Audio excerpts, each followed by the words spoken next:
जैसा पौर्णिमेचा नक्षत्रनाथ तैसा एक दंत झळकत सौदा नीलक लखित मेघमंडळा वेगळी. कथेचं अनुसंधान ग्रंथ करते श्रीधर स्वामी या ठिकाणी सांगतायत भगवान परमात्मा गणेश आहे आणि ते असणाऱ्या गणपतीचं स्तवन. कारण प्रारंभे विनंती करू गणपती विद्या दया सागरा असे असणारे गणपती आणि ते असणाऱ्या गणपतीला माझं साष्टांग दंडवत नमस्कार. अनंत ब्रह्मांड असणाऱ्या त्या गणपतीच्या हातामध्ये आहेत. पौर्णिमेचा चंद्र दिसावा अशा पद्धतीने गणपती दिसू लागले. परशु अंकुश इक्षुदंड पाश गदा दंतखंड पंकजानिको दंड अष्टहस्ती आयुधे. भगवान गणपतीच्या हातामध्ये 8 प्रकारची आयुध आहेत. कोणते कोणते? परशु आहे, अंकुश आहे, इक्षुदंड आहे, पाश आहे, गदा आहे.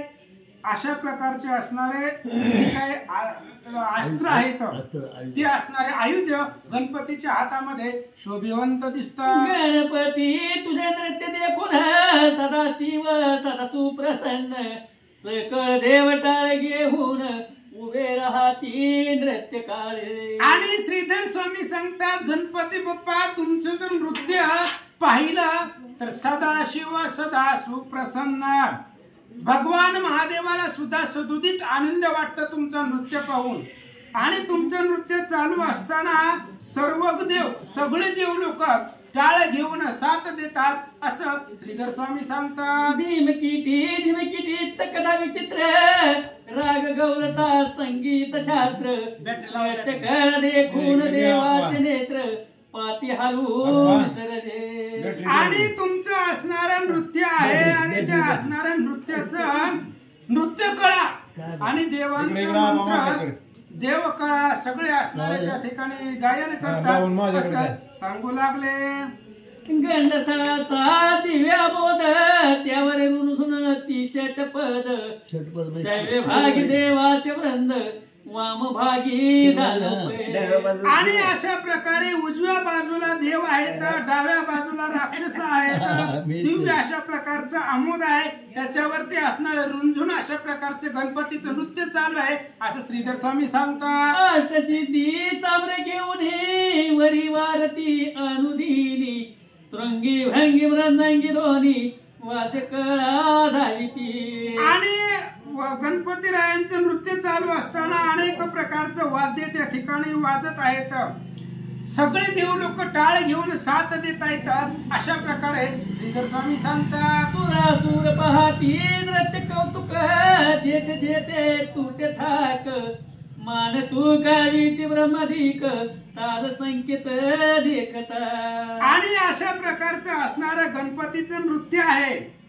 ताल असणारे ताल संकेत दाखवू लागलेले आहेत. सगळेजण चंद्र सूर्य सगळे देव लोक गणपतीचं नृत्य पाहण्यासाठी त्यांना साथ देण्यासाठी येतात असं श्रीधर स्वामी सांगतात. संकेत दावे गणपती तळित प्राय मुद्रिका झळकती सर्व अलंकाराची दीप्ती पाहता भुरती शशी सूर्य. आणि गणपतीचं नृत्य चालू असताना ज्यावेळेस नृत्य चालू आहे त्यावेळेस हाताचा संकेत हस्त संकेत गणपती दाखवत असताना हातामधल्या ज्या मुद्रिका आहे त्या मुद्रिकेचा प्रकाश एवढा पडत होता त्या प्रकाशामध्ये चंद्र आणि सूर्य सुद्धा बुचकळे देतील, त्यांचा प्रकाश कमी पडेल असं श्रीधर स्वामी सांगतात. तू महाराज गणनाथ तुझे कोणावर नावे महत्व आरंभी हरी विजय ग्रंथ पाववी हा सिद्धी. आणि अशा प्रकारचा तू महाराज गणनाथ आहे.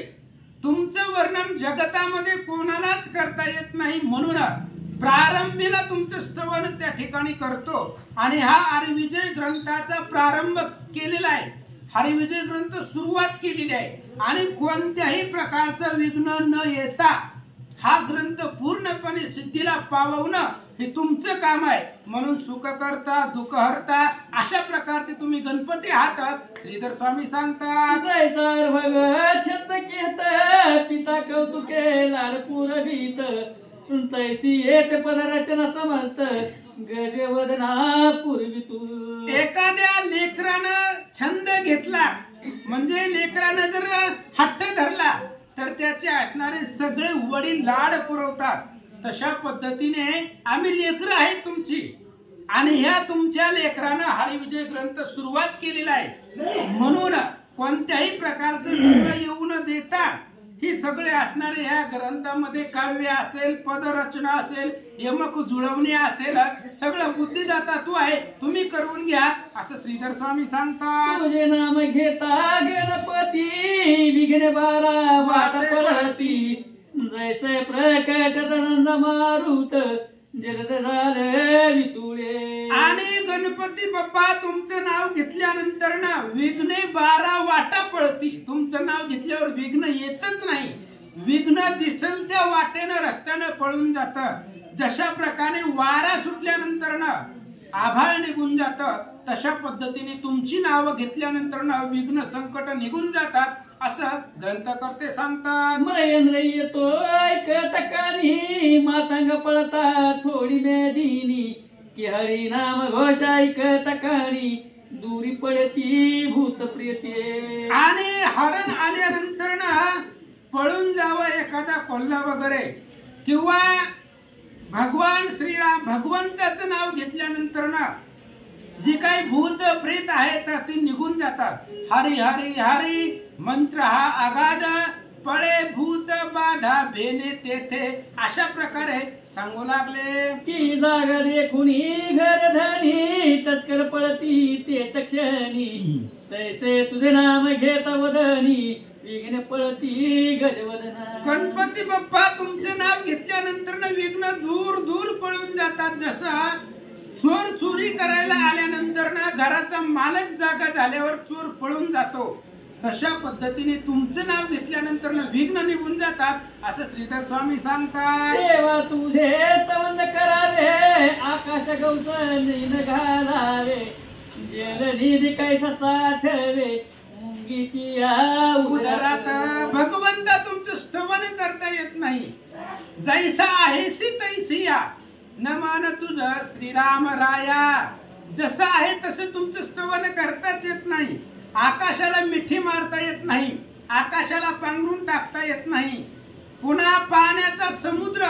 मुंगीच्या पोटामध्ये सामावता येणार नाही बसणार नाही अशा प्रकारे तुमचं स्तवन करता येत नाही असं श्रीधर स्वामी सांगतात पृथ्वीचे वजन करी कोणी मुष्टी नमाये वासर म्हणी ब्रह्मांड विदारित वायू बांधोनी पालवी कोणा आणावे पृथ्वीचं वजन कुणालाच करता येत नाही एखाद्यानं ठरवलं पृथ्वीचं वजन करावं मोजमाप करावं पृथ्वीचं वजन कुणालाही करता येत नाही सूर्य आहे सूर्य मुठीमध्ये धरता येत नाही सूर्य हातामध्ये बसत नाही किंवा वायूनं ठरवलं सगळ्या ब्रह्मांडाचा भेद करायचा ब्रह्मांड भेदून टाकायचं ते वायूला शक्य नाहीये तसं तुमचं स्तवन करणं शक्य नाही असं श्रीधर स्वामी सांगतात तू सिद्धिविनायक तुझं दुसरा नसे नायक तुझ्या कृपेन सकळीक शब्द ब्रह्म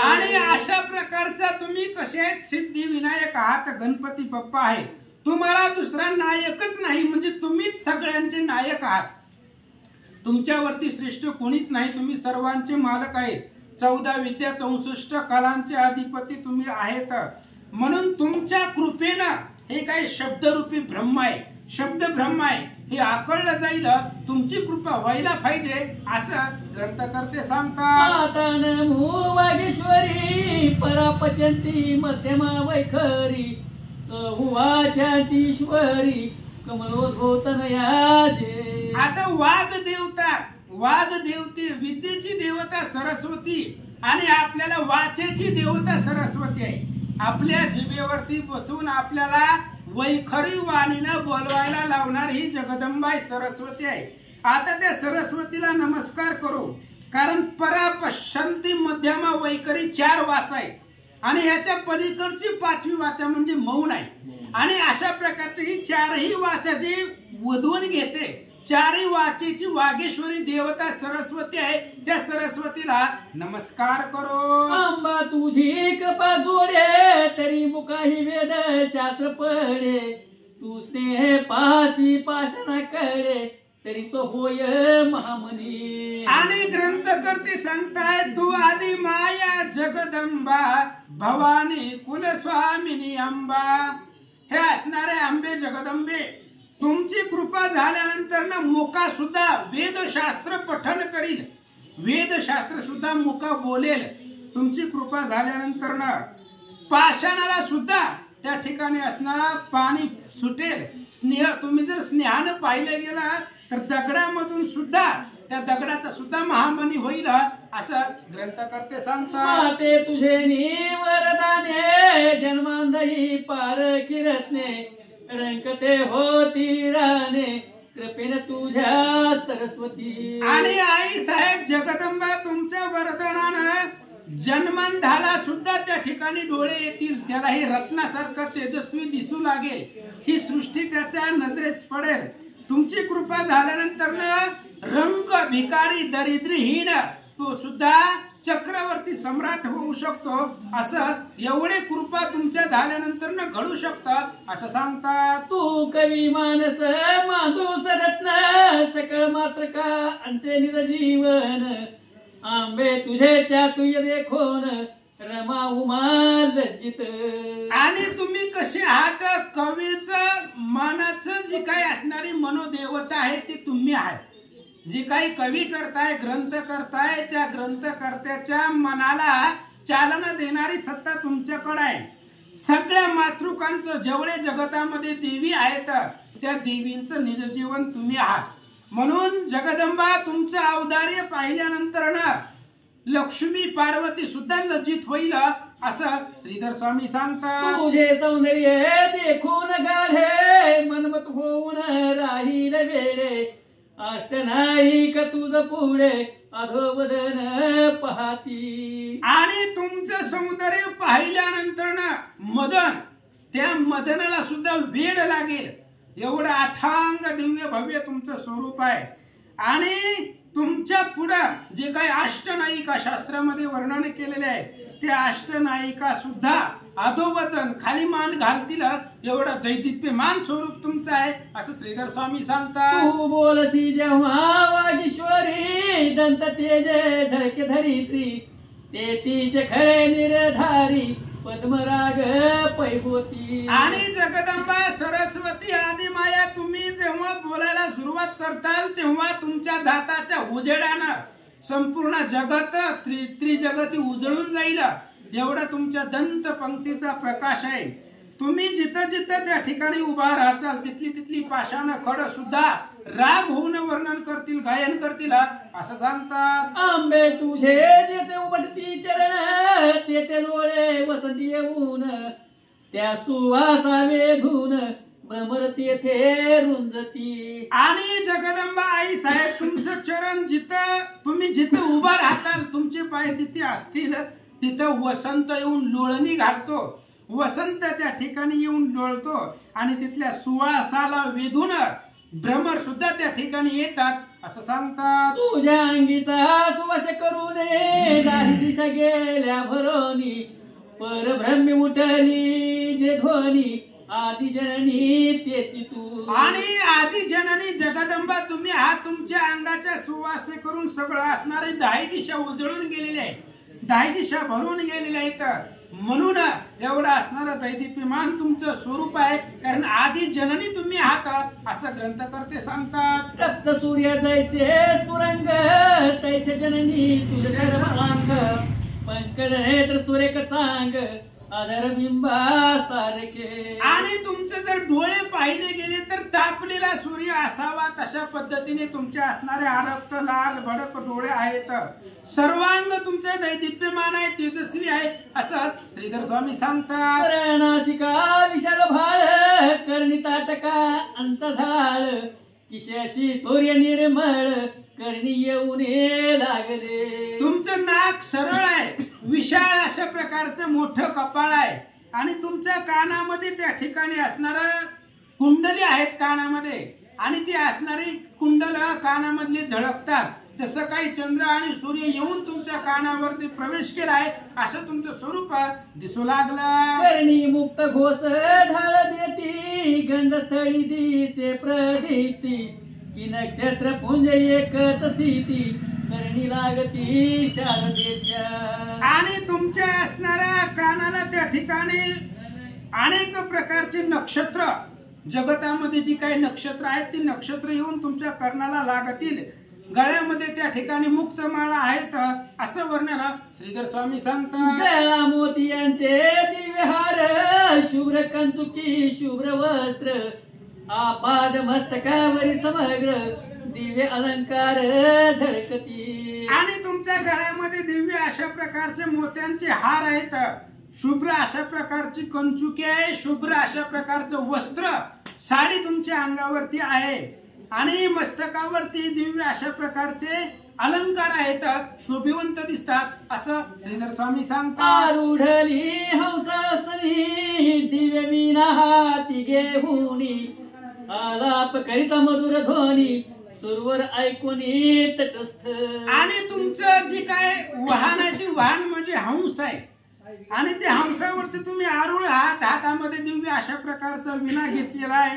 आलाप त्या ठिकाणी आलापयुक्त सुंदर अशा प्रकारचं गायन करता, मधुर ध्वनी तुमचा आहे आणि तुमचं गायन ऐकून सगळे देव लोक तटस्थ होतील असं सांगतात. सुरासुर गण गंधर्व सिद्ध चारण मुनी पुंगव, आंबे तुझ्या चरणी भाव धरिती सर्व आदरे. आणि जगदंबा तुमच्या पायावरती सगळ्या जगताचा भाव आहे. गण गंधर्व यक्ष किन्नर सूर असुर दानव मानव सगळे ऋषी असतील सिद्ध असतील सगळे असणाऱ्या तुमच्या चरणावरती सर्व लोकांचा भाव आहे असं सांगतात. श्रीधरणी भावे करून जरणी तुझ आनंद शरण, माझ्या जीवाग्री राहून हरी विजय ग्रंथ बोलवी. आणि श्रीधर स्वामी सांगू लागलेले आहेत, आदिमाया जगदंबा तुम्हाला मी अनन्य शरण आहे आणि मी हरिविजय ग्रंथ सुरू केलेला आहे आणि हा हरिविजय ग्रंथ तुम्ही माझ्या जिभेवरती बसून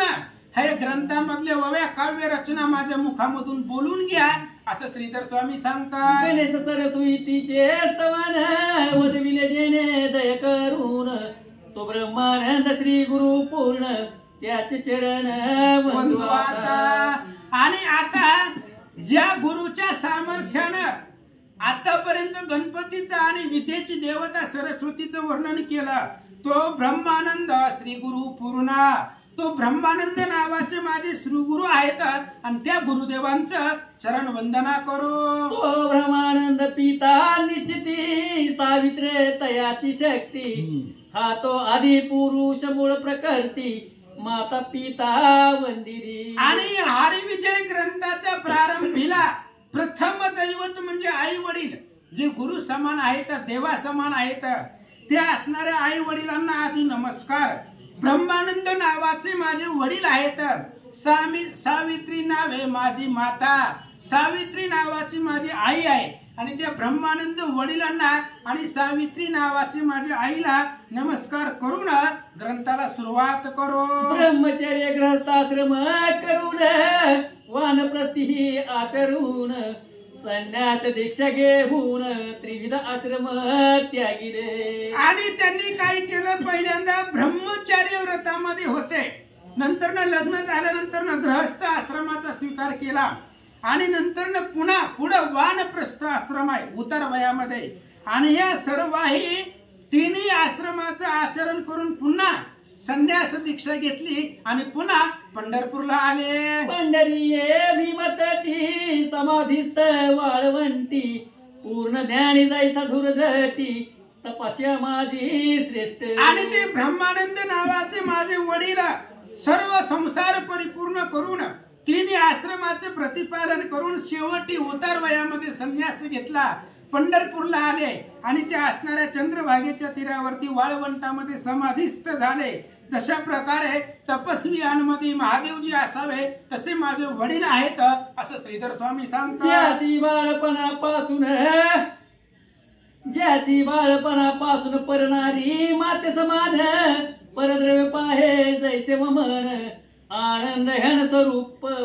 ज्याला लहानपणापासून परनारी आम्हा रुक्माई समान, परस्त्री ज्यांना रुक्मिणी सारखी आहे, आई सारखी आहे असे असणारे ब्रह्मानंद नावाचे माझे पिता होते. बालपणापासून ज्यांनी असणारी परस्त्री आणि परद्रव्य परद्रव्य वमना समान मानलं, परस्त्री माते समान मानले, असे माझे वडील आहेत असं श्रीधर स्वामी सांगतात. कामाधिक शळवैरी जेने लोटणे घातले बाहेरी, ज्याच्या कृपा लोकने निर्धारी ज्ञान होय प्राणिया. आणि ज्यांनी कामाधिक वैरी घराच्या बाहेर काढले, हाकलून दिलं त्यांना, आपलेच 6 वैरी आहेत महाराज, भयंकर आपल्या हृदयामध्ये वास करतात. आपला वैरी दुसरा तिसरा कोणीच नसतो. आपण म्हणतो हे माझं वैरी, ह्याच्यामुळे वाटोळं झालं, काहीच कुणाचं होत नसतं. वाटोळं आपापले विकार आपले वैरी असतात.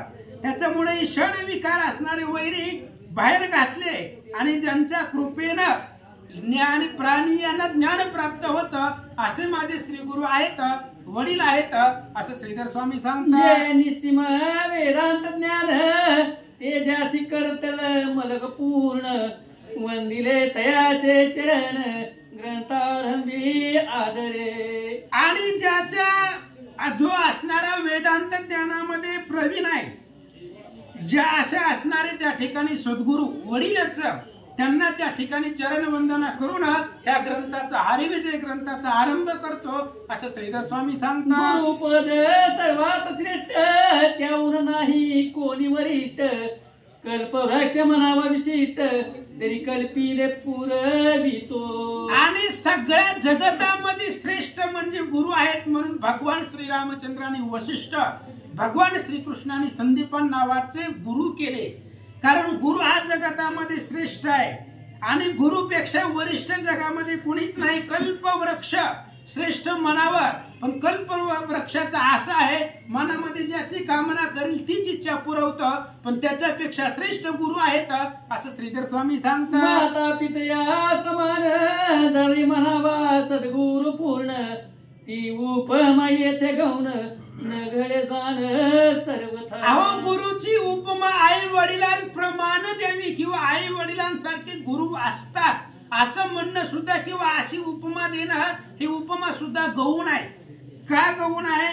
कारण आई वडील जे आहेत ते असणाऱ्या आई वडिलांची उपमा सुद्धा सद्गुरूला देता येत नाही असं सांगतात. जल जन्मा जाय प्राणी तेथे माय बापे असती दोन्ही, परी सद्गुरु कैवल्य धानी तो दुर्लभ सर्वदा.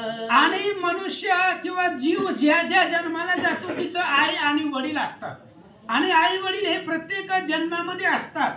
त्याच्यामुळं पण दुर्लभ असणारा सद्गुरू आहे. आई वडील असतात पण जगतामध्ये भेटत नाही, तो सद्गुरू भेटत नाही, म्हणून सद्गुरू श्रेष्ठ आहे असं सांगतात. जरी अनंत पुण्याच्या राशी तरीच भेटी सद्गुरूची, नाही तरी व्यर्थ नरदेहासी येऊन सार्थक काय केले. अहो, सद्गुरूची भेटी सहजासहजी होत नाही. अनंत जन्माचं पुण्य लागतं तेव्हा सद्गुरू प्राप्त होतो.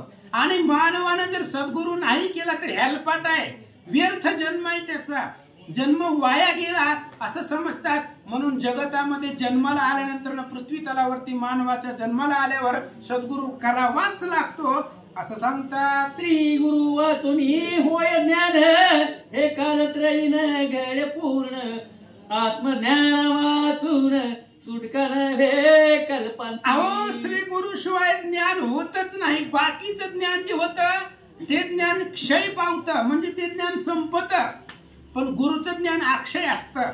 त्याच्यामुळं गुरुपासून गुरुच्या मुखातून प्राप्त झालेलं ज्ञान हे अक्षय पदाला नेऊन जातं, ते ज्ञान अक्षय असतं. म्हणून आत्मज्ञानाशिवाय हे असणाऱ्या भवसागरामधून सुटकाच होत नाही. म्हणून अखिल कोटी ब्रह्मांड नायक भगवान श्रीरामचंद्रांनी सुद्धा गुरु केला. श्रीराम अवतार परिपूर्ण तोय धरिव सीताचे चरण, श्रीकृष्ण धर्म सनातन आनंद शरण सांदीपना.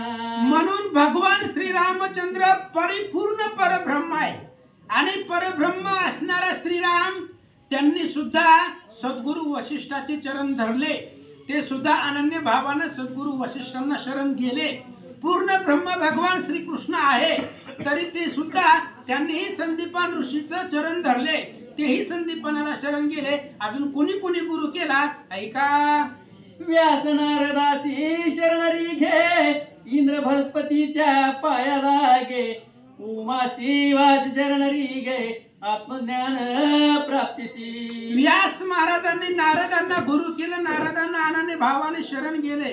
देवांचा राजा इंद्र, तो इंद्र सुद्धा बृहस्पतीच्या चरणावरती लोटला, बृहस्पतीला गुरु केला. आणि पार्वतीनं सुद्धा महादेवाला गुरु केलेला आहे. कारण प्रत्येक वेळी महादेवांनी पार्वतीला उपदेश केलेला आहे. आदिनाथ उमा बीज प्रकटाले मचिंद्राला आदले सहज स्थिती. पार्वतीला उपदेश करत असताना मचिंद्रानं ऐकलं किंवा राम परिपूर्ण परब्रह्म कसा आहे हे सुद्धा असणाऱ्या पार्वतीला महादेवांनी सांगितलेलं आहे. म्हणून पार्वतीचे गुरु महादेव आहेत आणि ते त्यांना अनन्य भावानं शरण गेले. शुक नारद प्रल्हाद वाल्मिकी वशिष्ठादी ऋषी वृंद इतकेही गुरुपद कमळीचा अमोद भ्रमर होऊन सेविती. म्हणून शुक आहे, प्रल्हाद आहे, नारद आहे, वाल्मिक वशिष्ठ अनेक ऋषीवृंद आहेत आणि ते सुद्धा गुरुच्या पायाचा भ्रमर होऊन तिथला असणारा सुगंध सेवन करतात असं सांगतात. उद्धव अर्जुनाधिक भक्त गुरु भजनी रतल समस्त अपरोक्ष ज्ञान प्राप्त सद्गुरु वाचुनी न घडे. आणि उद्धव आहे, अर्जुनाधिक असणारे सगळे भक्त भगवंताचे जेवढे भक्त आहेत सगळ्यांनी गुरु केलेले.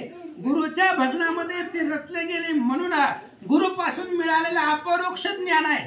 बाकी परोक्षही संपणार आहे, पण गुरुपासूनचं अक्षय ज्ञान प्राप्त होतं आणि सद्गुरुशिवाय ज्ञानाची प्राप्ती नाही असं सांगतात. दुग्धीच नवनीत असे हे अबाल वृद्ध जाणत असे परी मंथनावी न कैसे हाती सापडे सांग पण. नवनीत, आपण नवनीत कसं तयार करतो की त्या असणाऱ्या दुधाला मंथन करतो. मंथन केल्याशिवाय नवनीत लोणी तयार होत नाही.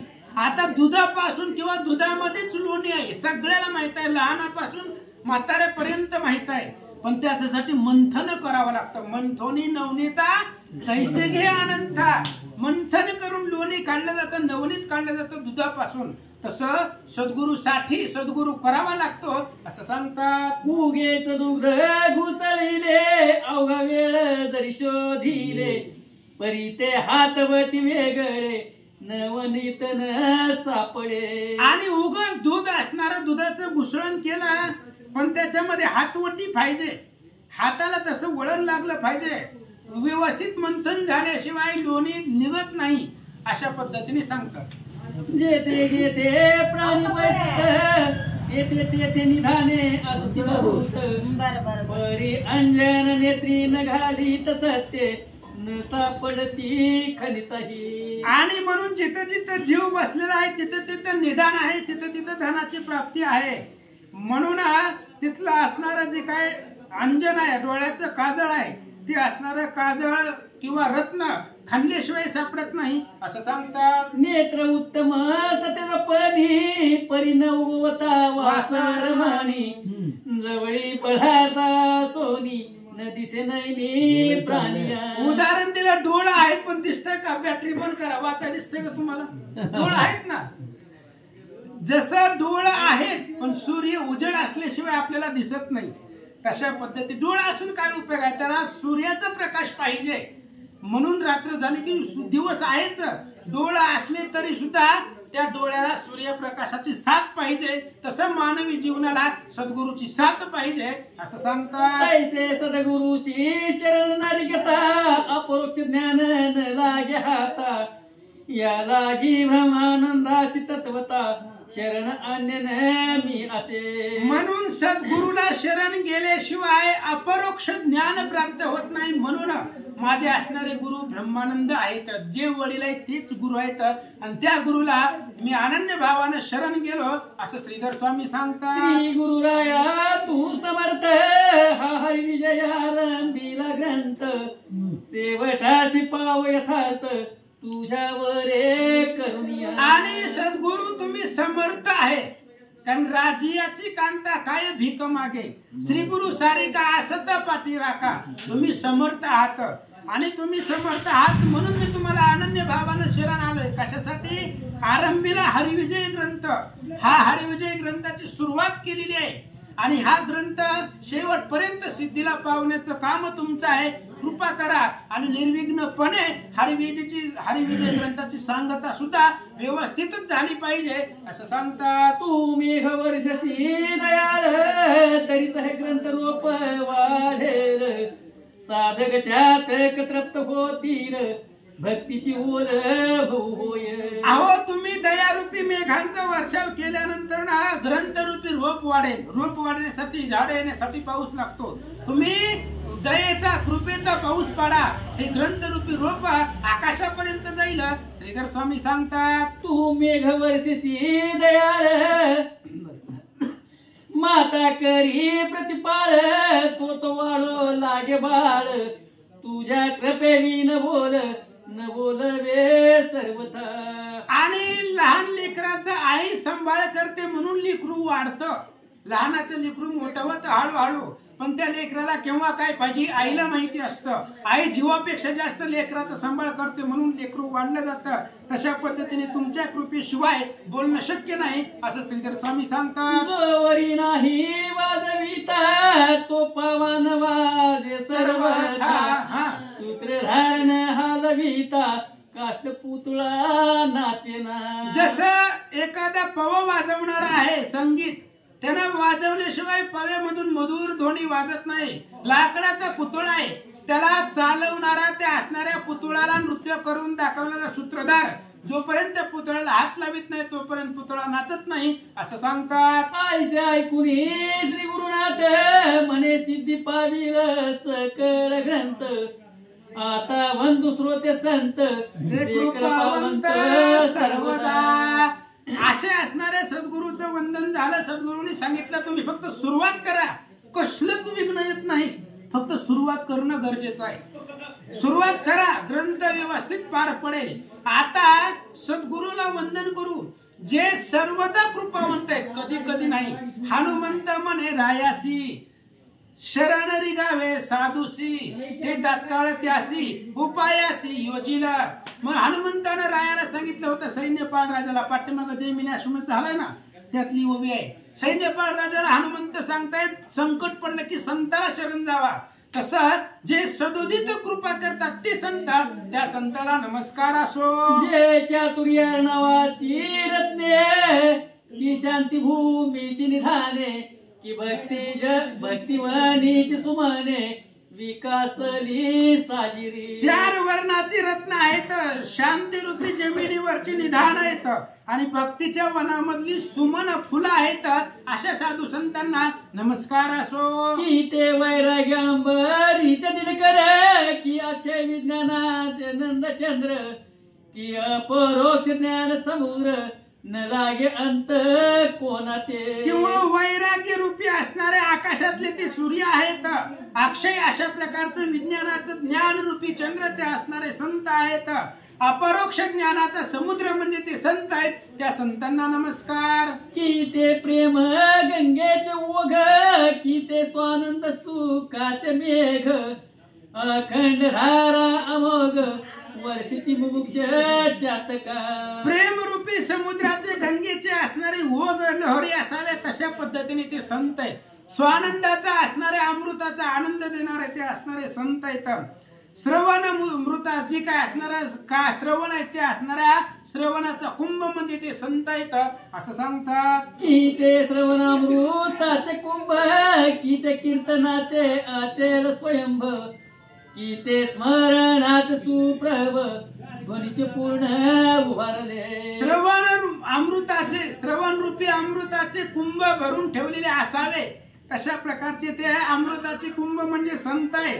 कीर्तनाचा आचल्य स्वयंभ आनंद असणारे ते संत आहे आणि स्मरणाचं त्या ठिकाणी असणाऱ्या कीर्तीचे ध्वज उभवणारे ते संत आहेत. त्या संतांना नमस्कार. की ते हरी पद्मीचे भ्रमर की विवेकमेरूचे शृंगी सुंदर की ते क्षमेचे तरुवर चिर आकाशी उंचावले. भगवंताच्या पायाचा सतत आनंद घेणारे भ्रमर म्हणजे संत आहे. कृपेचा क्षमाचा तरुवर क्षमारूपी असणारे झाड आणि त्या झाडाला विकासून टाकणारे ते संत आहेत. त्या संतांना नमस्कार. की ते मनन जळीच मीन की ते भवगजावरी पंचानन की परमार्थाची सदन पूर्ण निर्मळ शीतळ सर्वदा. मनानं जळीचे मनानं रूपी पाण्यामधले ते असणारे मासे आहेत संत, किंवा या भवसमुद्रावर भवसमुद्र रूपी हत्ती आहे आणि त्या हत्तीवरती विजय मिळवणारे पंचानन सिंह म्हणजे ते असणारे संत आहे. किंवा परमार्थाचे सगळे दरवाजे म्हणजे संत आहेत.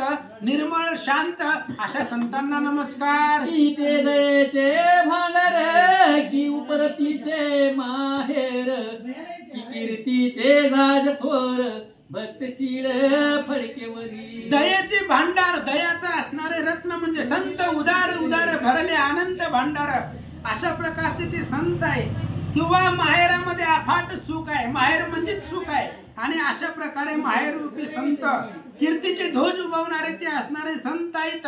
त्या संतांना नमस्कार. की ते परलोकीचे स्वैर सखे की ते अंतकालीचे पाठी राखे वैकुंठनाथ ज्यांचे भाके गुंतून तिष्ठे त्याच पाशी. परलोकाचे असणारे सोयरे म्हणजे साधू संत आहे, अंतकाळीचे पाठीराखे म्हणजे साधू संत आहे आणि ज्यांच्या धाकानं भगवान परमात्मा सुद्धा ज्यांची आज्ञा कधी मोडत नाहीये, ज्यांच्या असणाऱ्या आज्ञेमध्ये भगवंत राहतो असे ते संत.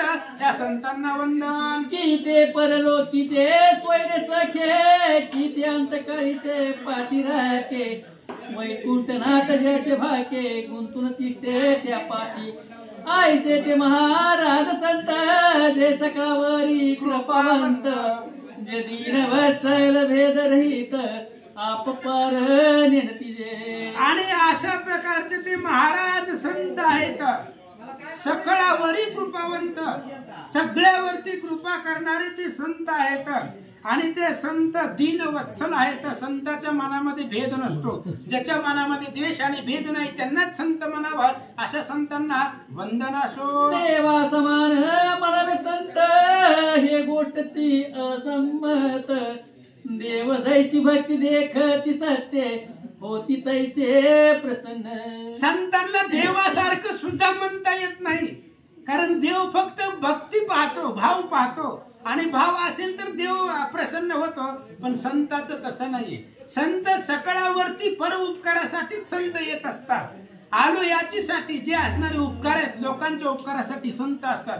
देवाची उपमा संताला देता येत नाही, कारण देव भक्ती पाहून प्रसन्न होतो. पण कसा जरी आला तरी संत त्याच्यावरती कृपा करतात असं श्रीधर स्वामी सांगतात. जे सेवा करी ती बहुत त्यासी उत्तम फळ देत जे भजन न करीत यथार्थ त्यावरी देव गोपती. देवांचा राग होतो महाराज. जे भजन करत नाही त्याच्यावरती देवाचा कोप होतो.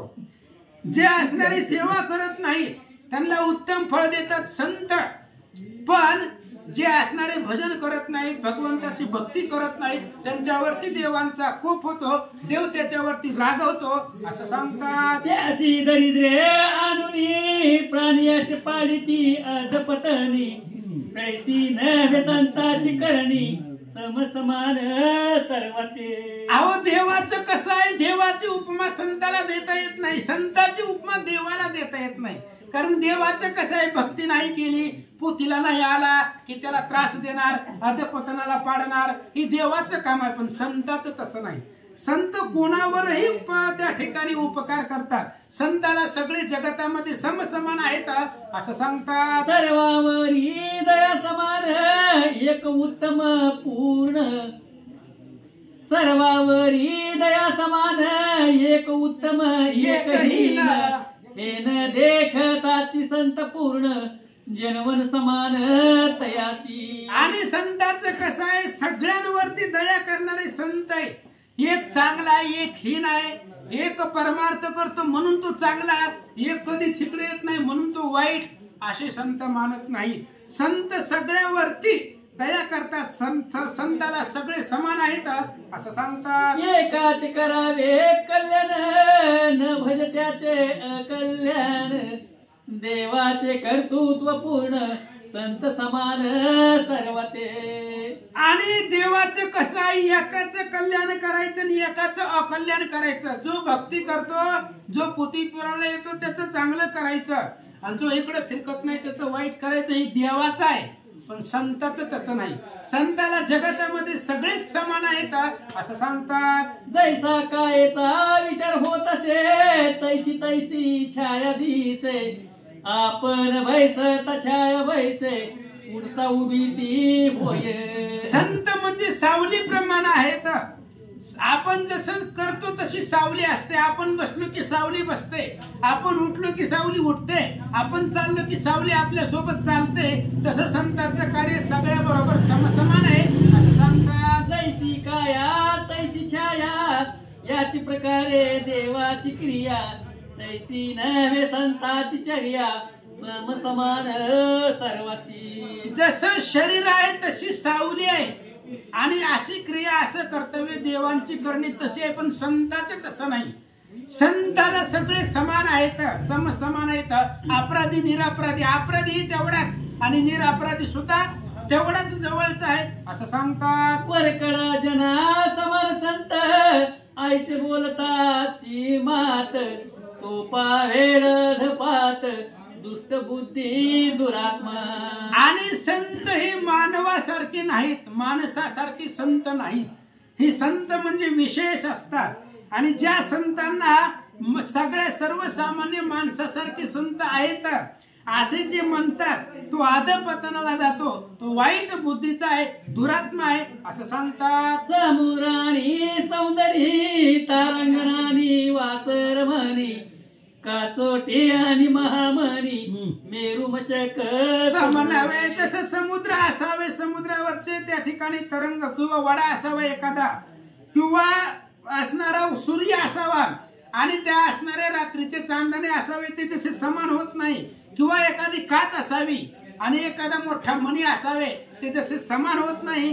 किंवा उंदीर असावा आणि मोठा पर्वत असावा, ते जसे समान नाहीत. तसं संत माणसासारखे नाहीत. थिल्लर आणि गोदावरी राजा आणि दरिद्री योगी आणि दुराचारी कैसे समान होती पै.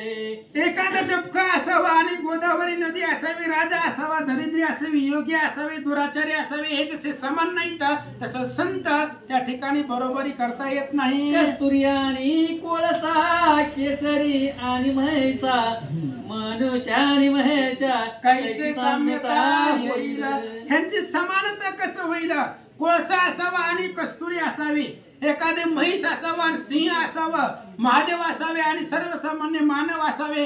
यांची जशी बरोबरी करता येत नाही तशी संतांची उपमा कोणाला देता येत नाही. सुपर्णानी वायास पाषाण आणि परीस बाभळ आणि सुरतरूस समानत्व कदा नव्हेची. गरुड असावा, कावळा असावा, दगड असावा, परीस असावा, बाबुळ आणि त्या ठिकाणी कल्पवृक्ष असावा, हे जसे समान नाही तर तसं संतांची उपमा करता येत नाही. तैसे संतांनी इतर जन जे लेखिती समसमान ते नर देहासी येऊन पैक्षु जैसे मूड पै. म्हणून संत आणि बाकीची लोक समान आहेत, समान मानतात.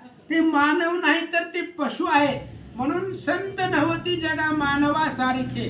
संत हे माणसासारखे नाही तर संत विशेष असतात असं श्रीधर स्वामी सांगतात. संताचा महिमा वरून शकती शिव ब्रह्मा सतसंगाच्या सुखाची सीमा न करवेची कवनाचे. संताचा महिमा आहे, कोणालाच वर्णन करता येत नाही. शिव ब्रह्मा, महादेव, ब्रह्मदेव, भगवान श्री विष्णू सुद्धा या संतांचं वर्णन करू शकत नाही. अशा प्रकारच्या अफाट संतांच्या संगतीचं महत्व आहे असं सांगतात. ते संत महाराज सज्जन ग्रंथारंभी तयासी नमः श्री वेद व्यास जगदभूषण सत्यवती सुत पै. आणि अशा प्रकारे ते संत असणारे जगतामध्ये संत सज्जन आहेत आणि त्या सर्व संतांना हरिविजय ग्रंथाच्या आरंभीला नमस्कार करतो. तशीच असणारे जगद्गुरु व्यास आहे आणि त्या व्यासांना सुद्धा माझा नमस्कार असो. ज्याची मुख कमलापासून छिद्र सुद्रवला परिपूर्ण त्या वांगे अमृते करून त्रिजग जाणे घाले हो. ज्याच्या मुख कमळापासून असणारे त्या ठिकाणी सगळे शास्त्र 18 पुराण ही व्यासांचं आहे. आणि अशा असणारे व्यास महाकवी सगळं वाङ्मय जगतामध्ये जेवढे शास्त्र आहेत, पुराण आहेत, हे सगळं व्यासांच्या मुखामधून व्यास उचिष्ट म्हटलं जातं. सगळं वाङ्मय व्यासांच्या मुखामधून निघालं म्हणून त्या व्यासांना नमस्कार. की एक मुखाचा ब्रह्मदेव की साक्षात द्विबाहू रामाधव की भाललोचन शिव स्वयमेव अवतरला. हे व्यास महाराज म्हणजे एक मुखाचा ब्रह्मदेव असावा किंवा दोन हातांचे भगवान श्री विष्णू असावे किंवा कपाळावरती डोळा असणारे भाललोचन जे महादेव असावे. अशा प्रकारे जगद्गुरु व्यास आहेत.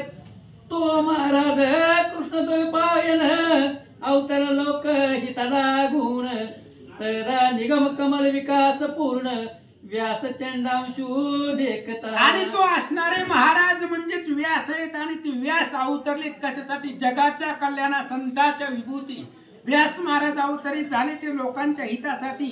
आणि ते व्यास महाराजांना चंद्ररूपी व्यासांना माझा नमस्कार असो. जो वशिष्ठाचा पण तू होय शक्तीचा पुत्र निसंशय त्या पराशर सुताचे पाहे महत्व कोणा वर्णवे. आणि जो असणारा वशिष्ठ महाराजांचा पणतू आहे असे असणारे व्यास महाराज आणि ते असणाऱ्या व्यासांचं महत्व त्यांचं वर्णन त्यांची महती जगतामध्ये कोणाला वर्णन करता येत नाही. आयसा तो शुकतात पूर्ण सत्यवतीचे हृदय रत्न त्या जगद्गुरुचे चरण प्रेम भावे वंदिरे. सत्यवतीचं हृदय रत्न असणारे व्यास महाराज आहे. आणि ज्यांचे असणारे सुपुत्र म्हणजे शुक महाराज आहे. शुकाचे वडील असणारे व्यास व्यास आणि त्या व्यासांना नमस्कार असो. जगद्गुरु व्यास आहे त्या व्यासांचं चरण वंदना प्रेम भावांतकरणापासून करतो. नमो तो वाल्मिकाता जो शतकोटी ग्रंथ करता जो नारद कृपेन तत्वता श्रीराम कथा बोलिला. आता त्या वाल्मिकांना नमस्कार करू. शतकोटी चरित्र रघुनाथस्य शतकोटी प्रविस्तरम एक एक अक्षरम पुसा महापादक नाशनम. 100 कोटी श्लोकांचा ग्रंथ वाल्मिक ऋषींनी केला. कुणाच्या कृपेनं? नारदांच्या. आणि त्या नारदांच्या कृपेनं रामकथा ज्याचं मुख बोलले ते वाल्मिक. त्या वाल्मिकांना नमस्कार. ज्याच्या गोत्री जन्मलो स्पष्ट नमोत स्वामी श्री वशिष्ठ. ज्ञान ज्याच्या ती वरिष्ठ शांती क्षमेचा सागर जो. आणि श्रीधर स्वामी सांगतायत माझं गोत्र मी ज्याच्या गोत्रामध्ये ज्याच्या कुळामध्ये जन्मलो तो असणारे वशिष्ठ महाराज आहे. भगवान श्रीरामचंद्राचे गुरु वशिष्ठ आणि त्या वशिष्ठांच्या कुळामध्ये त्यांच्या गोत्रामध्ये माझा जन्म झालेला आहे. त्यांच्या ज्ञानाचा वर्णन करता येत नाही असं असंभव ज्ञान त्या वशिष्ठांचं आहे. त्यांच्या कुळात माझा जन्म. गर्भावरी जेने पृथ्वी धरिली रवी समान ज्याची शाटी मिरवली कमंडलो ठेवून भूमंडळी कुंभोदवनेला साक्षी ते. आणि ज्यानं असणाऱ्या गवतावरती पृथ्वी धरली सूर्याच्या जागेवरती आपली काठी लावली आणि त्या काठीवरच्या सत्तेवरती सूर्यदेवाला थांबवलं गेलं. आणि असे असणारे वशिष्ठ महाराज अगस्ती ऋषी वशिष्ठ महाराज. ऐका मला बी कळाला. ही कथा सांगावी समस्त तरी विशेष वाढेल ग्रंथ आयसा तो वशिष्ठ मुनी समर्थ नसे अंत ज्ञान ज्याचा. आणि अशा प्रकारची ही कथा जर सांगायचं म्हटलं तर ग्रंथ वाढेल असे वशिष्ठ मुनी समर्थ आहे. त्यांची मती काय वर्णावी असो ज्याच्या ज्ञानाला अंत नाही तर असे वशिष्ठ महाराज. जेणे उपदेशिला रघुनाथ तो भरत वशिष्ठ श्रेष्ठ ग्रंथ 36 श्लोक निश्चित वाल्मिक मुनी कृतपय. वाल्मिक मुनीने बृहद्रथ श्रेष्ठ असा ग्रंथ केलेला आहे. त्या ग्रंथामध्ये 36,000 श्लोक आहेत. ही वाल्मिकीने छोटासा ग्रंथ फक्त उपदेशाचा केलेला आहे. रामचंद्रांनी वशिष्ठ महाराजांनी रामाला जो उपदेश केला तो वाल्मिकींनी सेपरेट ग्रंथ केलेला आहे. त्याच्यामध्ये 36,000 श्लोक आहेत असं सांगतात. जो सूर्यवंशाचा आदि गुरु जो ऋषी माझी महामेरो ज्याचे कुळीवास मुनीश्वर रमानाथची अवतरला. जो सूर्यवंशाचा आदि गुरु आहे. सूर्यवंशामध्ये जेवढे जेवढे राजे जन्मले त्या सगळ्यांना उपदेश करणारे वशिष्ठ महाराज आहे. ऋषीमध्ये सगळ्यात श्रेष्ठ आहे.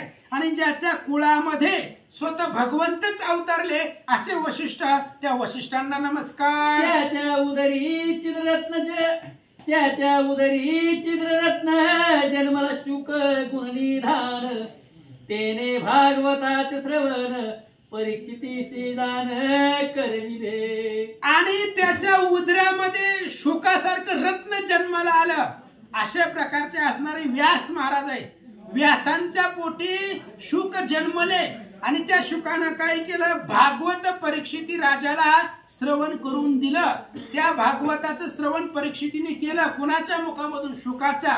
भगवंत मंदिरामध्ये आदरणीय गुरुवर जयवंत महाराजांची भागवत कथा निरूपण चालू आहे. ऐकायला जात जावं सगळीजण. ते सुद्धा सद्गुरू आहेत. जसे हे सद्गुरू आहेत तसे असणारे आदरणीय जयवंत महाराज सुद्धा सद्गुरू आहेत. आणि त्यांच्या मुखामधून भागवत कथेचं श्रवण जसं शुकाच्या मुखामधून श्रवण केलं परीक्षितीनं, तसंच आदरणीय गुरुवर जयवंत महाराजांच्या मुखामधून सर्वजण हे असणारे भागवत श्रवण करण्यासाठी भगवंत मंदिराकडे चला. नमो स्वामी शुक जेने जिंकले हरी कामाधिक ज्याचे तपस्तेज अधिक तमांतक दुसरा. आणि ज्याच्या मुखामधून भागवत रूपी दिव्य अशा प्रकारचा ग्रंथ प्रगट झाला तो असणारा शुकमुनी आहे. शुकमुनीने परीक्षितीला भागवत सांगितलं. भागवतासारखा ग्रंथ ज्याच्या मुखातून निर्माण झाला आणि ज्यानं अभिमन्यूचा मुलगा परीक्षिती आहे आणि त्या परीक्षितीचा उद्धार केला. असे शुकमुनी, त्या शुकमुनींचे वडील व्यास महाराज, त्यांना नमस्कार. शुकासता शुद्धमनी छेळू आली रंबेची भगिनी तिने तेज होऊन ते क्षणी गेली लाजून स्वर्गाते.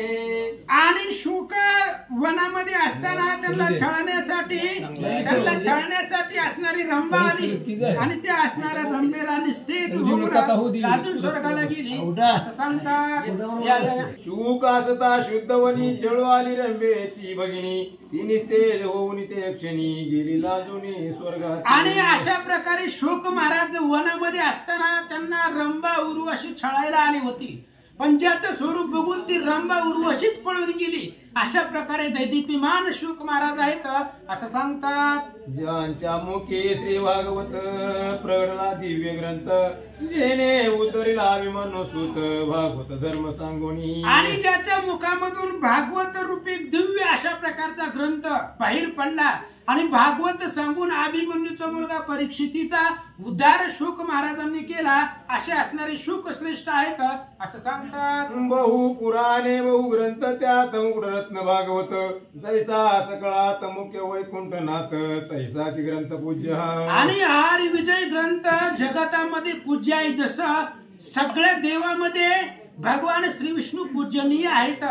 सगळ्या ग्रंथामध्ये भागवत वंदनीय आहे, श्रेष्ठ आहे. ग्रंथामध्ये भागवत श्रेष्ठ आहे, देवामध्ये भगवान श्री विष्णू श्रेष्ठ आहे. तसाच हरिविजय ग्रंथ सुद्धा पूजनीय आहे, श्रेष्ठ आहे असं सांगतात. भोगिया माझी धरणी धर की तपियात श्रेष्ठ पिनाक धर की नवग्रहा माझी दिनकर श्रेष्ठ जैसा विराजे की हारे माझे हनुमंत की बोल क्या माझ्या अंगिरा सुत की शास्त्रा माझी वेदांत मुख्य जैसे मान्य पैठ आश्रमात चतुर्थाश्रम पूर्ण की क्षेत्र माझे आनंदवन की शस्त्रा माझी सुदर्शन तैसे जान भागवत की वनचरा माझी हरी थोर की धनुर्धरा माझी रघुवीर की धातू माझी शात कुंभ सुंदर तैसे जान भागवत याही माझी दशम केवळ हरिलीला उत्तम बोलला व्यास सूत परम हृदय गुह्य जे का. आणि आता जेवढ्या महाराजांनी वय वाचले तेवढे सगळ्या तुमच्या पाठ झाले असतील आणि ते असणारे वयामध्ये जेवढे दृष्टांत दिले तशा पद्धतीने श्रेष्ठ आहे भागवत ग्रंथ आहे. आणि ते भागवत ग्रंथामध्ये 10वा स्कंद ज्याच्यामध्ये भगवंताच्या लीलेचं वर्णन केलेलं आहे, दशम स्कंद. आणि ते असणाऱ्या 11 दशम लिहिले आणि ते असणाऱ्या दशम स्कंदामध्ये व्याससूत असणारे शुक महाराज बोलले आणि ते असणारे असं सांगतात. दशमानी हरिवंश अनेक पुराणीच्या कथा विशेष बोलले कवी महापुरुष श्रीकृष्णा लीलामृत पै. भगवान श्रीकृष्णाच्या लीलेचं वर्णन भागवताच्या 10व्या स्कंदामध्ये आणि हरिवंश नावाच्या ग्रंथामध्ये केलेला आहे. त्याच्यामध्ये अनेक पुराणाच्या कथा सांगितलेल्या आहेत, अनेक महाकवी बोलून गेलेले आहेत असं सांगतात. सत्याचा जो मदितार्थ तो हा हरिविजय ग्रंथ तुझ्या नाही परीत अर्थ वाचा. आणि सगळ्यांचा मतितार्थ म्हणजे हरिविजय ग्रंथ आहे. भागवतामधला असणारा 10वा स्कंद म्हणजे हरिविजय आहे. हरिवंश ग्रंथामधील काही असणारे भगवंताचं चरित्र हे हरिविजय ग्रंथामध्ये घेतलेलं आहे आणि दुसरं काहीच वेगळं नाही. सत्य सत्य त्रिवाचे आहे. श्रीधर स्वामी सांगतात, ऐका हो श्रोते सादर, संपलिया राम अवतार, पृथ्वीवरी दैत्य थोर, मागुती सैरा माजली. ऐका श्रोते माय बापाने, ऐका, कालवा करू नका. जसं आहे तसं निवांत बसा आणि लक्षपूर्वक ऐका. भगवान श्रीरामचंद्राचा अवतार संपला. भगवान श्रीरामचंद्र वैकुंठाला गेले आणि देव वैकुंठाला गेल्यानंतर ना पुन्हा पृथ्वी तलावरती अधर्म वाढला गेला. अनेक प्रकारचे राक्षस वाढले गेले, दैत्य पृथ्वीवरती वाढले गेले आणि पुन्हा त्यांनी अधर्माला सुरुवात केली. कंस चाणूर मुष्टिक आगबक भावमासुर, केसी प्रलंबादिक, शिशुपाळ वक्रदंत चैद्य नायक, जरासंध मातला. कंस जन्माला. कंसाचा प्रधान चाणूर आणि मुष्टिक हे कंसाचे जवळचे आप्त. जसे रावणाचा प्रस्थ लाडका होता प्रधान, तशा पद्धतीने हे कंसाचे चाणूर आणि मुष्टिक नावाचे 2 प्रधान आहेत. ती वाढली गेली, अधर्म वाढला गेला. आकाबका, केशी, प्रलंब, शिशुपाळ, वक्रदंत, जरासंध माजले म्हणतात. जरासंधाच्या बंदिशाळे 22,000 राजे पडिले, भौमासुर माजले बळे, लोक पिडिले चतुर्दश. आणि जरासंधानं आपल्या बळावरती 36,000 22,000 असणारे राजे आपल्या बंदीमध्ये टाकलेले होते. भौमासुर नावाचा दैत्य आहे, तो त्या ठिकाणी माजला गेला आणि 14 भुवनांच्या लोकांना त्रास देऊ लागला. बाणासुर काळ येवन करीती पृथ्वीचे कंदन, गाय आणि ब्राह्मण टाकीची मारून दुरात्मे. बाणासुर आहे, काळ यवन आहे, पृथ्वीचं खंडन करू लागले. पृथ्वीवरती त्या ठिकाणी असणारे गाई ब्राह्मणाला त्रास देऊ लागले, गाई ब्राह्मण मारून टाकू लागले. एवढे दैत्य पृथ्वीवर माजले. कौरव दुष्ट माजले, राक्षस पुन्हा जन्मले, कलीचे स्वरूप सगळे, दुर्योधन जन्मला. पुन्हा त्या ठिकाणी कौरव दुष्ट रूपी कौरव जन्माने गेले. राक्षस पृथ्वी तलावरती पुन्हा निर्माण झाले आणि कलीचं सगळं स्वरूप म्हणजे दुर्योधन आहे. कलियुगात सगळं स्वरूप घेऊन दुर्योधन जन्माला आला. श्रीधर स्वामी सांगतात, कंस आणि काळ यवन मोळती ब्राह्मणाची सदन, जो करी विष्णू भजन त्यासे मारून टाकेताती. कंस आणि काळ यवन माजले होते. जो पुतीला जात नव्हता त्याला मारून टाकत होते. तेव्हाच्या काळामध्ये पुती पुराण गावामध्ये चालू देत नव्हते आणि जे जे असणारे भगवंताची भक्ती करत होते, जे जे त्या ठिकाणी असणारे विष्णूची पूजन करत होते, त्यांना ब्राह्मणाला गाईला मारून टाकणारे कंस काळ यवन जन्माला आले. न चाले अनुष्ठान तप राहिले ऋषीचे, ध्यान जप वर्तू लागले थोर पाप, धरा कंप झाला की. ऋषींचं तप चालत नव्हतं, अनुष्ठान चालत नव्हतं. ऋषींचं ध्यान करायचं राहिलं, ऋषींचं तप करायचं राहिलं, जप राहिला. थोर अशा प्रकारचं पाप त्या ठिकाणी पृथ्वी तलावरती वाढलं गेलं आणि पृथ्वीचा कंप होऊ लागला असं सांगतात. गायीच्या स्वरूपे धरित्री उभी, ठाकरे ब्रह्म्याच्या द्वारी, हाक फोडून आक्रोश करी, बुडाले बुडाले म्हणत असे. आणि गायीचं स्वरूप घेऊन पृथ्वी ब्रह्मदेवाकडे गेली. वत्सरूपी पृथ्वी ब्रह्मापाशी जाय, नेत्र वाहे त्वय सांगत असे. वासराचं रूप घेऊन, गायीचं रूप घेऊन पृथ्वी ब्रह्मदेवाच्या दरवाजामध्ये गेली, सत्यलोकामध्ये. आणि ब्रह्मदेवाच्या दरवाजामध्ये जाऊन गायी आंबरटा फोडू लागली, रडू लागली, आक्रोश करू लागली. काय म्हणते ऐका, सोसवे दैत्य भार, पाप वर्तले अपार, सकळ विष्णू भक्त द्विजवर, पिळले फार दैत्यानी. आणि पृथ्वी वत्सरूपी पृथ्वी ब्रह्मदेवाला सांगू लागली, म्हणले ब्रह्मदेवा अपार पाप पृथ्वी तलावरती वाढलेला आहे. सगळ्या विष्णू भक्ताला, राम भक्ताला, ब्राह्मण लोकांना त्रास होऊ लागलेला आहे. दैत्याने एवढा त्रास दिलेला आहे, त्याची पीडा मला सहन होत नाही, म्हणून तुमच्याकडे आले. आईशी पृथ्वी आक्रंदता, जवळ आला जगत पिता, पृथ्वीशी म्हणे तू आता, चिंता न करी थोनी. आणि अशा प्रकारे पृथ्वी आक्रंदन करू लागली, आक्रोश करू लागली. तेवढ्या वेळामध्ये ब्रह्मदेवजी जवळ आले. ब्रह्मदेवानी सांगितलं, पृथ्वी माय तुम्ही आता चिंता करू नका, काय करायचं सांगतो ऐका. जैसे पर्जन्य काळी गंगेचे पुर, तैसे आले ऋषींचे भार, ब्रह्म्यासी म्हणती ते विप्र, अनर्थ थोर मांडला. जसं पावसाच्या काळामध्ये, पाऊस काळामध्ये गंगेला, नद्याला, वड्याला पूर यावा, तशा पद्धतीने ऋषींच्या मेळेचा मेळे सगळे असणारे ब्रह्मदेवापाशी आले आणि ब्रह्मदेवाला ही महाराज लोक विप्र मंडळी सांगू लागले, खूप त्रास होतोय, काहीतरी करा. एक म्हणती कंसे गांधीले गांधीले, एक म्हणती काळे यवने पिढिले, एक म्हणती आमचे यज्ञ मोडिले, भौमासुरे चांडाळे. आणि एका ऋषीने सांगितलं कंसानं त्रास देऊ लागलाय, दुसऱ्याने सांगितलं काळे यवनानं आम्हाला पिडलंय, तिसऱ्याने सांगितलं आमचे यज्ञ मोडले गेले. अशा प्रकारचे अनेक त्रास आम्हाला राक्षसापासून होतो. एक म्हणती कन्या धरुणी गेला भौमासुर घेऊन, स्त्रिया भ्रष्टविल्या दैत्यानी ऐशी पापावनी वर्तते. आणि एकाने सांगितलं महाराज आमच्या असणाऱ्या कन्या मुली भौमासूर नावाचा राक्षस घेऊन गेला. स्त्रियांना ह्या राक्षसांनी भ्रष्ट करून टाकलेलं आहे, स्त्रियांचं व्रत पातिव्रत्य सगळं संपवलेलं आहे. अशा प्रकारचं पाप पृथ्वी तलावरती माजलेलं आहे, निर्माण झालेलं आहे असं ऋषी मंडळी सांगतात. अवघ्या प्रजा येऊन ब्रह्म्या पुढे करती रुदन, तो कोल्हाळ ऐकून विस्मित झाला परमेष्ठी. आणि सगळी प्रजा आली, सगळी लोक ऋषी मंडळी पृथ्वी गायीचं स्वरूप घेऊन ब्रह्मदेवाच्या दरवाजामध्ये जाऊन गोंधळ करू लागले, आक्रोश करू लागले. ब्रह्मदेवानं कोल्हाळ ऐकला, गोंधळ ऐकला आणि ब्रह्मदेवांना सुद्धा आश्चर्य वाटला. देवा समवेत सहस्र नयन, तोही आला न लागता क्षण, वंदिले विष्णू पुत्राचे चरण, अति प्रीती त्यावेळी. आणि हे गोंधळ कुठनं चाललाय म्हणून असणारे देवा सहित सगळ्या देवलोकांना घेऊन इंद्र सुद्धा त्या ठिकाणी आले. आणि विष्णू भगवान श्री विष्णूच्या नाभी कमळामधून ज्याचा जन्म झाला त्या ब्रह्मदेवाची चरण वंदना इंद्रदेवाने केले. ब्रह्मा म्हणे सहस्र नेत्रा, आता जावे क्षीरसागरा, घराने सांगावे जगत उद्धारा, तरीच कार्य साधेल की. ब्रह्मदेवानी इंद्राला सांगितलं, इंद्रदेवा आपल्याकडनं काहीच होत नाही म्हणले, आता आपण सगळे मिळून जमलं तर महादेवाला बी सोबत घेऊन जाऊ आणि आता कुठे जाऊ, क्षीरसागराला जाऊ, भगवान श्री विष्णूकडे जाऊ आणि भगवान श्री विष्णूला गाराने सांगू, तोच काहीतरी करेल असं ब्रह्मदेव सांगतात. आता देव ऋषी प्रजाजन सांगते येहुनी चतुरानन, क्षीरसागराशी जाऊन कैसे स्तवन करतील. आणि आता पुढच्या अध्यायामध्ये ऐका, ऋषी प्रजाजन आणि देव लोक ब्रह्मदेवाला सोबत घेतलेला आहे. आता क्षीरसागराला वैकुंठाला जातील आणि भगवान श्री विष्णूचं कसं स्तवन करतील, उद्याचा संपूर्ण अध्याय भगवान श्री विष्णूच्या स्तुतीमध्ये जाणार आहे. लक्षपूर्वक ऐका. कैसा क्षीरसागरीचा महिमा कोणी हरिती, ते परमात्मा शौनकादी प्रउत्तमा, सुत सांगे कथा हीची. आणि शौनकाधिक असणारे ऋषी मंडळी त्या ठिकाणी असणारे नैमिषारण्यामध्ये हेच कथा सांगताय.